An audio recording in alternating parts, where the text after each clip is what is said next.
The United Kingdom has announced it is sending long-range cruise missiles to Ukraine to help it push back Russian forces. The UK's Defence Minister Ben Wallace told lawmakers Britain is supplying Storm Shadow missiles with a range of more than 250 kilometres. They should allow Ukraine to hit targets deep inside Russian-held territory, including in occupied Crimea. Let's go to DW's Nick Connolly in Kyiv for more on that. Nick, Kyiv's Western allies had previously held back from supplying long-range missiles to Ukraine. Now the UK says it's supplying them. What impact will this have on the battlefield?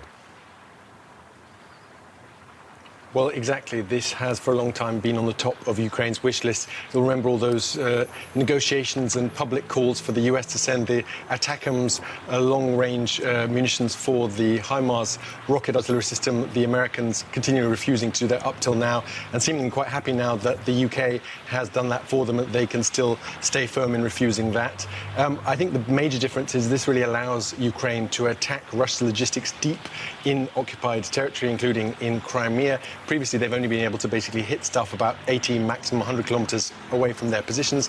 And what it also allows them to do is to do these kinds of attacks from a much more safe distance. So there's also less of a danger of their military staff being hit by Russian attacks in reply. These are Western cruise missiles that are normally used with Western planes that Ukraine obviously doesn't have yet and is desperately asking for, but we understand that they will be adapted to fit the kinds of Soviet planes that Ukraine has.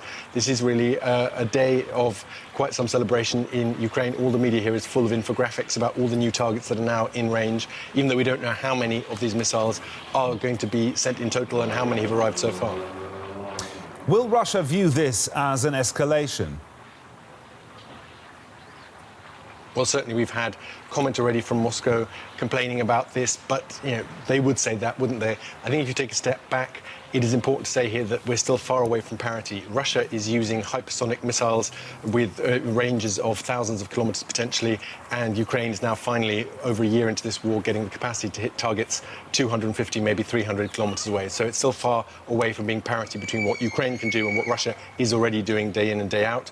I think so far, every time those red lines have been crossed in terms of Russia's basically ultimatum to the West to not send stuff, they really haven't been able to reply in kind. They basically thrown everything they already have at Ukraine, short of nuclear weapons, and I think there's a consensus that Russia is unlikely to use them, given that the Americans have made very clear what the cost would be for Russia if they did use those nuclear weapons.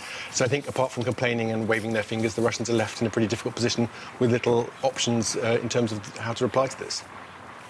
Now, Ukrainian President Zelensky has dampened expectations of the long-awaited spring offensive in an interview today. Is it off the cards for the foreseeable future? I think some of this will be psychological warfare and keeping the Russians guessing. I think we'd be ill-advised to take this too literally at face value, but I think there definitely is a sense here that this is going to take some time. It's not imminent, or at least doesn't seem to be imminent. He said that some of the weapon systems were still on their way, although the troops had been trained and were ready to use them once that equipment was here. I think the bigger issue is just a question of expectations. I think they're really worried here that the West will give them one chance to basically regain all their territory occupied by Russia, and that if that doesn't work out first time off, that there will be a lot of pressure on Ukraine to come to some kind of deal, some kind of negotiations on Russia's terms. So they're basically trying to change the narrative ahead of this counteroffensive and make Western capitals think about the fact that this might take 1, 2, 3, 4 Ukrainian offensives before Ukrainian control is returned to all of its internationally recognized territory. DW's Nick Connolly there reporting from Kyiv. Thank you, Nick. The UK is not only donating long-range missiles to Ukraine, it's also shipping depleted uranium shells. DW understands this ammunition has now arrived in Ukraine. Russia claims the supply of these shells is a nuclear escalation of the conflict. When Britain announced it would send Challenger 2 tanks to Ukraine, Russia said the move was a material escalation. It's become known today that the UK, in the words of its Deputy Defence Minister, not only announced the supply of tanks to Ukraine, but also ammunition with depleted uranium.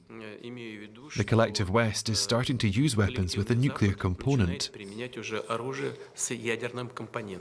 Putin's problem? These tanks come with shells made with depleted uranium. So what is depleted uranium? And does it pose a nuclear threat? Depleted uranium is a metal that is a byproduct from the process through which uranium is enriched for nuclear power plants and nuclear weapons. It is radioactive, but 40% less than natural uranium. It's used in ammunition because it is dense, 70% more dense than lead, and can penetrate thick armor, like that on a tank. When you fire that round and it hits the tank, so the tip, the uranium, it sharpens on impact, it pierces through the armor and ignites. So it doesn't just go through, it also causes an ignition. And if you're in that tank or an infantry fighting vehicle or whatever it is, then radiation is the last thing you worry about, because you risk being basically burned to death if you haven't died on impact. Depleted uranium weapons have been used in wars in Iraq and Kosovo. They're not banned by international law, but they are controversial. After the war in Kosovo and Bosnia, media reports suggested a link between the use of depleted uranium ammunition and higher incidences of cancers in NATO troops who had served there, as well as in civilian populations. A NATO-commissioned report in 2001 stated that scientific and medical research disproved links between depleted uranium and the reported negative health effects. But the UN's nuclear watchdog says there are dangers. The International Atomic Energy Agency says depleted uranium gets into the body the same way as uranium, mainly through contaminated food, water, and even air. It says in cases of high intake, uranium is likely to become a chemical toxicology problem before it is a radiological problem. In other words, uranium will poison you before you suffer any radiation problems. And the US Department of Veterans Affairs says that depleted uranium is just as toxic for human health as natural uranium. In fact, the department has an ongoing monitoring program for veterans who've been exposed to depleted uranium. Even though depleted uranium shells are considered conventional weapons, Vladimir Putin said he would retaliate by stationing tactical nuclear weapons in neighboring Belarus. Let's get more on that with Domitila Sagramoso. She's a senior lecturer in security and development at King's College London. Let me start with the UK announcing that it is supplying long-range missiles to Ukraine. It's something that Kyiv's allies so far have refused to do to avoid an escalation. Why the shift now? Well, I think that, this is all in preparation to a potential counter-offensive by the Ukrainians. And I think the British want to make sure that this is successful.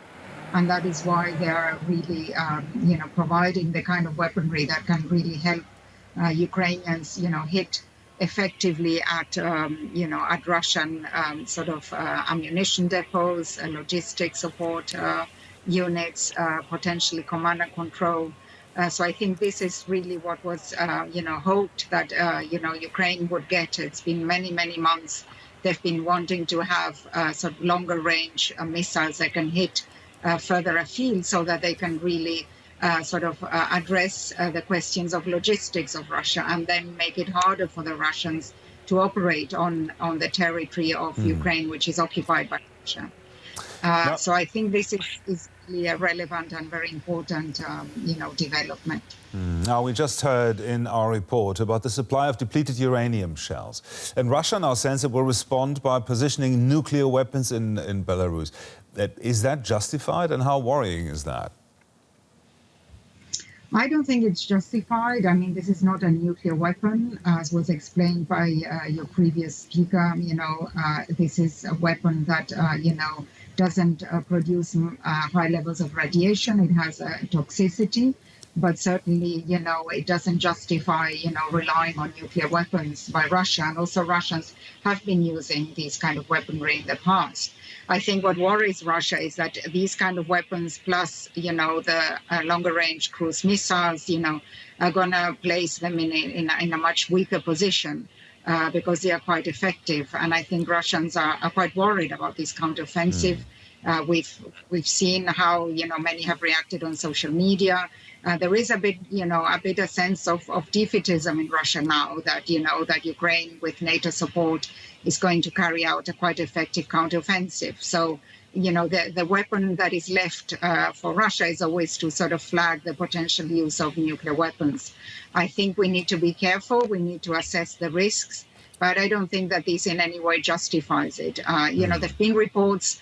Russia said that, they've been training Belarusians to, utilize tactical nuclear weapons to be, deployed in the Iskander missiles, which are already in Belarus. And, there's a lot of hype about that. But I don't think that this is going to be sort of the tipping point. I think the results of the offensive is what are going to determine, how Russia reacts to it. And, of course, the use of tactical nuclear weapons cannot be completely dismissed, but I don't think it's very likely.